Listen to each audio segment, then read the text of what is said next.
اگر آپ اتفاق کرتے ہیں تو پھر آپ نے اقرار کیا ابو بکر عمر عثمان یہ لوگ امیر المؤمنین علی بن ابی طالب علیہ السلام کے غلام تھے شرعی لحاظ سے اللہ کے وحی سے.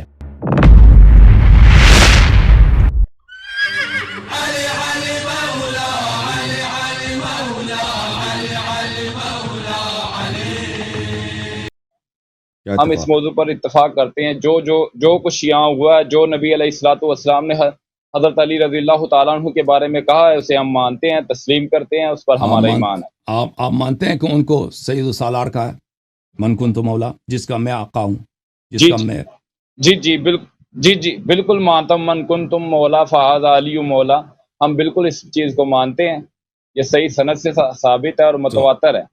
تو مجھے بتاؤ، اگر جس کا مولا پیغمبر صلی اللہ علیہ وسلم یعنی جس کا آقا اور جس کا پیشوا پیغمبر صلی اللہ علیہ وسلم اس کا آقا اور پیشوا علی علیہ السلام ہے، تو ابو بکر تو غلام بنے نا علی علیہ السلام کے، کیونکہ آقا اگر علی علیہ السلام ہے تو ابو بکر غلام بنے نا، عمر بھی غلام بنے، عثمان بھی غلام بنے، کہ جو بھی شخص پیغمبر کا غلام ہے وہ علی علیہ السلام کا بھی غلام ہے.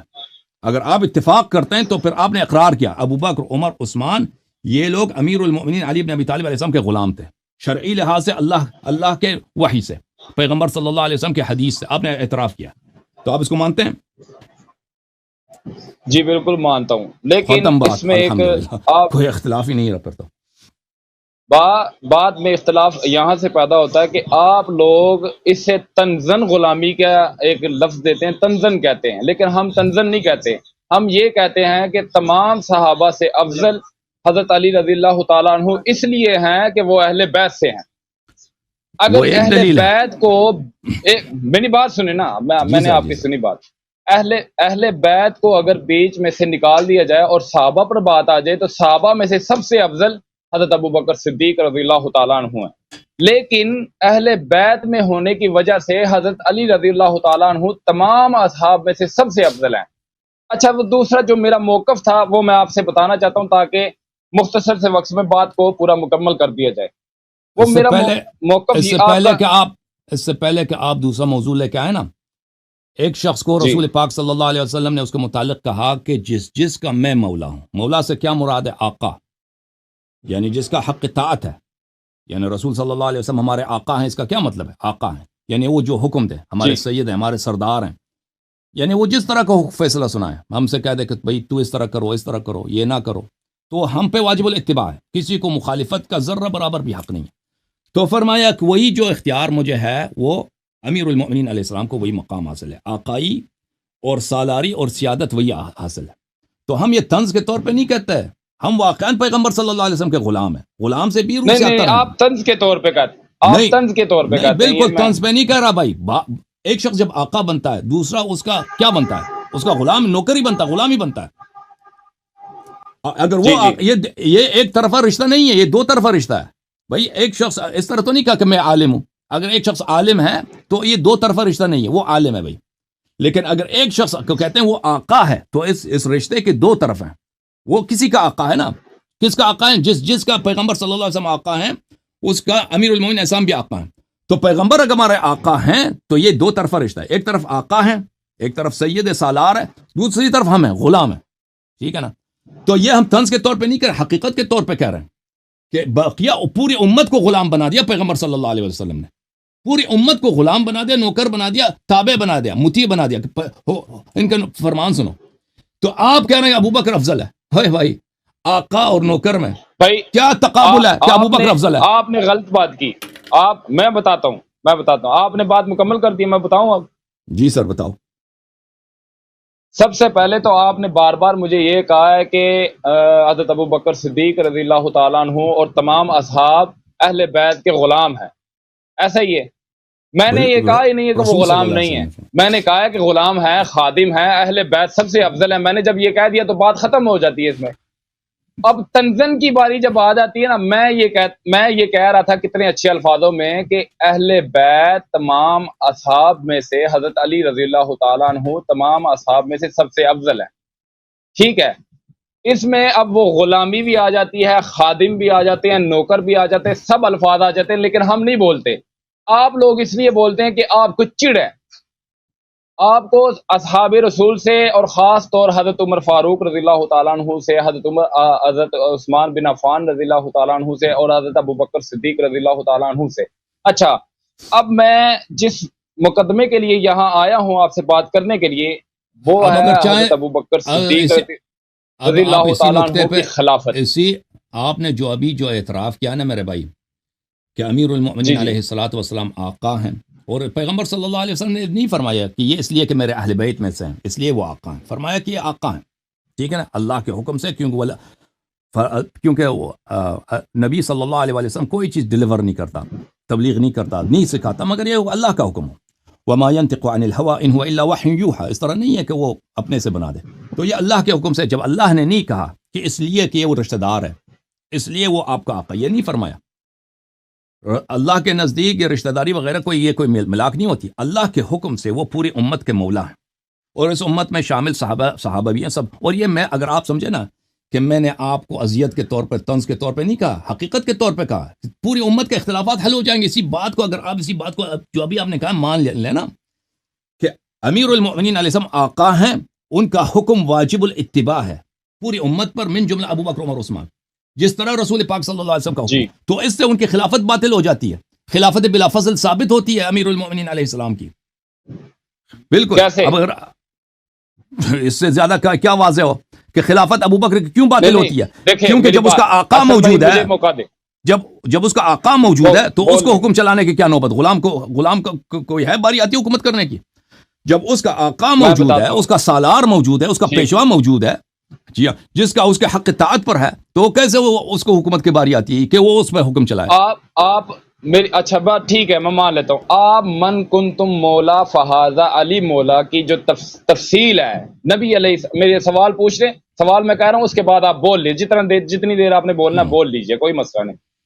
نبی علیہ الصلوۃ والسلام کو ایسی کیا وجہ پیش آئی کہ نبی علیہ الصلوۃ والسلام کہا مولا علی علیہ الصلوۃ والسلام کو کہ یہ میرا دوست ہے، میرا آقا ہے، جو اس کی مخالفت کرے گا وہ میری مخالفت کرے گا، جو اس کی اطاعت کرے گا وہ میری اطاعت کرے گا. ٹھیک ہے، یہ ایسی کیا وجہ پیش آئی جو نبی علیہ الصلوۃ والسلام نے مولا علی علیہ الصلوۃ والسلام کے لیے یہ الفاظ کہے؟ پہلا سوال. دوسرا سوال، آپ نے کہا کہ جب آقا ایک انسان بن جاتا ہے تو دوسرے سارے غلام بن جاتے ہیں، اور غلام خلافت کا اہل نہیں رہتا، اس کی خلافت باطل ہو جاتی ہے. تو اس کو آپ ثابت کر دیں گے قرآن و حدیث کی روشنی میں. اس طرح آپ کی باتوں کی کوئی اہمیت نہیں ہے ہمارے پاس، آپ جتنی بھی باتیں کریں گے ہمارے لیے اس کی کوئی اہمیت نہیں. اہمیت ہے دلیل کی، قرآن کی، سنت کی. آپ ان سے ثابت کریں کہ اس بنیاد سے ان کی خلافت باطل ہو جاتی ہے، تو مدعا ہی ختم ہو جاتا ہے. جی اس کی بولیں. وجہ پہلی وجہ کیا کہ کیوں رسول پاک صلی اللہ علیہ وآلہ وسلم نے کہا من کنت مولا فعلی علیہ السلام مولا؟ اس کی وجہ کیا؟ تو ایک نقطہ نظر یہ ہے کہ صحابہ نے شکایت کیا تھا رسول پاک صلی اللہ علیہ وآلہ وسلم سے کہ ہمیں رنجش ہے آپ کے داماد سے. جی تو رسول پاک صلی اللہ علیہ وآلہ وسلم نے سوچا کہ بھئی میں سب کا الگ الگ کیسے جواب دوں کہ ان کو منا دوں کہ بھئی ان سے ناراضگی نہ ہو آپ کی. تو انہوں نے سب کو جمع کر کے خطبہ بیان کیا. ٹھیک ہے نا، یہ ایک نقطہ نظر ہے، اور یہ نقطہ نظر کاملاً جھوٹ ہے. یہ نقطہ نظر پوری دنیا میں پھیلی ہوئی ہے، شرق میں جائیں، غرب میں جائیں، انگلش میں، عربی میں، اردو میں، بنگالی میں، ہندی میں، افریقہ میں، عرب میں، عجم میں، پاکستان میں، اسی جھوٹ کو پھیلایا ہوا ہے. اس کی ایک حدیث بھی نہیں ہے، ایک حدیث بھی نہیں ہے، کسی صحابی کا قول بھی نہیں ہے، کسی تابعی کا بھی قول نہیں ہے. یہ ایک جھوٹ ہے جو بعد میں بنائی گئی ہے کہ وجہ صدور خطبہ غدیر کیا ہے کہ صحابہ نے شکوہ کیا تھا. ٹھیک ہے نا، آپ نے پوچھا ہے نا، شاید آپ کے ذہن میں یہی بات ہے. تو یہ وجہ بالکل جھوٹ ہے. آپ کے پاس ایک ضعیف حدیث بھی نہیں ہے، صحیح حدیث تو چھوڑیں، ضعیف حدیث بھی نہیں ہے کہ رسول پاک صلی اللہ علیہ وآلہ وسلم نے اس لیے غدیر قوم میں یہ اعلان فرمایا تھا کہ صحابہ نے شکایت کی تھی. ایک ضعیف حدیث بھی نہیں ہے. ٹھیک ہے نا، چاہے کہ ایک صحیح حدیث ہو. جو شکوے والی بات تھی وہ سنہ 8 ہجری کی ہے، وہ مدینہ کی بات ہے، وہ خطبہ غدیر بھی نہیں تھا، وہ آپ صحابہ بریدہ اسلمی کی حدیث ہے یا عمران بن حسین کی حدیث ہے. وہ گفتگو تھی آپس میں، یمن سے واپس آئے تھے، صحابہ نے شکایت کیا تھا، اسی وقت رسول پاک صلی اللہ علیہ وسلم نے مجلس میں ان کو ڈانٹا تھا. اور وہ بھی امامت کی دلیل ہے، کیونکہ اس میں یہ ہے علی ولی کل مؤمن من بعد، کہ علی علیہ السلام میرے بعد ہر مومن کے ولی ہیں. وہ بھی امامت کی دلیل ہے، لیکن وہ اس کا خطبہ غدیر سے کوئی تعلق ہی نہیں ہے. وہ سنہ 8 ہجری کا واقعہ ہے. یہ مسئلہ بہت واضح ہے کہ امیر المؤمنین علیہ الصلوۃ والسلام جب رسول پاک صلی اللہ علیہ وسلم کے ساتھ غدیر میں تھے وہاں پر یمن سے کوئی قافلہ نہیں آیا تھا, وہ سب لوگ حج سے واپس آ رہے تھے. بہرحال تو وجہ صدور خطبہ کیا ہے؟ وجہ صدور خطبہ یہ ہے کہ رسول پاک صلی اللہ علیہ وآلہ وسلم نے خود اپنی موت کی خبر دی ہے اسی خطبہ غدیر میں. خطبہ غدیر میں یہ مسلم میں موجود ہے, صحیح مسلم میں, یوشک ان یاتی رسول ربی فاجیب, کہ بہت قریب ہے کہ فرشتہ مرگ ملک الموت اللہ کی جانب سے آئے گا اور میں مر جاؤں گا. تو یہ واضح بات ہے کہ ان کی وفات کے فوراً بعد امامت کی ضرورت ہے کہ امت کی لیڈرشپ کس کے ہاتھ میں ہو. اس کے علاوہ آپ کے ہاں متعدد کتب میں موجود ہے کہ اللہ کی جانب سے یہ حکم آیا, یا ایھا الرسول بلغ ما انزل الیک من ربک وان لم تفعل فما بلغت رسالته واللہ یعصمک من الناس ان اللہ لا یہدی القوم الکافرین.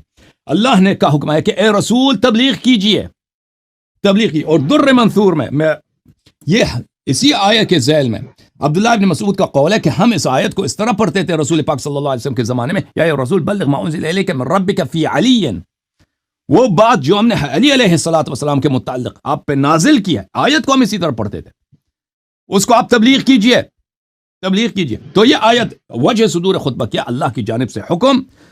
یہ رسول پاک صلی اللہ علیہ وسلم کی وفات سے 2 مہینے پہلے کی بات ہے, اور انہوں نے اپنی حجۃ الوداع اسی لیے کہتے ہیں کہ وہ مرنے لگے تھے, وفات پانے لگے تھے, اور لازمی بات ہے کہ وہ دنیا سے جب جا رہے ہیں تو ان کے بعد خلافت اور ان کے بعد جانشینی, ان کے بعد امت کا پیشوا کون ہوگا یہ انہوں نے تعین کرنا تھا, یہ تعین کر لی, یہ میں نے بتا دیا. اب آپ کہتے ہیں نا, دوسرا سوال آپ کا یہ تھا کہ اس سے ابو بکر عمر کی خلافت کیسے باطل ہوتی ہے حدیث غدیر سے. واضح بات ہے بھائی, جب آپ نے مان لیا میرے عزیز میرے بھائی, سوال آپ کا کتنا عجیب ہے. جب آپ نے خود اعتراف کیا کہ مولا کا مطلب ہے سید, مولا کا مطلب ہے آقا, مولا کا مطلب ہے پیشوا, آپ نے ابھی کہا, اب میں نے تو آپ سے پوچھا بھی تھا, مولا کا مطلب دوست بھی ہے. مولا میں نے تو مانا ہے, میں نے تو اس چیز سے انکار ہی نہیں کیا, میں تو مانتا ہوں اس چیز کو. ابھی آپ نے جب شروع میں کہا تھا, آپ نے کہا تھا کہ ہم حدیث غدیر پہ بالکل آپ سے اتفاق کرتے ہیں. میں نے آپ سے پوچھا تھا کہ آپ مولا کے معنی کو مانتے ہیں؟ جی ابھی بھی میں کہہ رہا ہوں کہ میں اتفاق سالار ہے, آقا ہے, پیشوا ہے. تو آپ نے خود کہا کہ میں مانتا ہوں. جب رسول پاک صلی اللہ علیہ وسلم نے کہا ہے کہ جس کا میں آقا ہوں, جس کا میں پیشوا ہوں, جس پہ میرا فرمان چلتا ہے, امیر المؤمنین علیہ السلام اس کا آقا ہے, اس پر امیر المؤمنین علیہ السلام کا فرمان چلتا ہے, واجب الاتباع ہے. تو اس میں سب آ جاتے ہیں بھائی. آپ یا جو بھی مسلمان ہے, جو بھی اس امت سے ہے, جو بھی کلمہ گو ہے نا, کافر وغیرہ تو نہیں مانتے پیغمبر کو صلی اللہ علیہ وسلم کو, لیکن کافر کا بھی مولا پیغمبر ہے, کافر کا بھی آقا ہے, لیکن وہ مانتے نہیں. لیکن اس امت میں کم از کم جتنے لوگ مانتے ہیں نا, ان میں سب صحابہ آ جاتے ہیں, اس میں عشرہ مبشرہ آ جاتے ہیں, اس میں خلفاء آ جاتے ہیں, ابو بکر عمر عثمان آ جاتے ہیں. ان کا آقا پیغمبر ہے, رسول پاک صلی اللہ علیہ وسلم کا فرمان ان پہ واجب الاتباع ہے. اسی لیے امیر المؤمنین علیہ السلام کا فرمان منہ بمنہ ان پہ واجب الاتباع ہے. اس لیے ثابت ہو گیا کہ ابو بکر کا امام کون ہے. یہ میں دل آزاری کے طور پہ نہیں کر رہا بھائی صاحب, یہ رسول صلی اللہ علیہ وسلم کے کلام کا مطلب یہی نص صریح ہے کہ رسول صلی اللہ علیہ وآلہ وسلم جس طرح آقا ہیں, مولا ہیں, اسی طرح امیر المؤمنین علیہ السلام آقا و مولا ہیں, پیشوا ہیں. تو ابو بکر عمر کا کام ہے کہ ان کے اتباع کریں. ان کو خلیفہ نہیں بنایا پیغمبر نے, امیر المؤمنین علیہ السلام کو امام بنائے, مولا بنایا, پیشوا بنایا, تو ان کی خلافت بالکل باطل ہو جاتی ہے.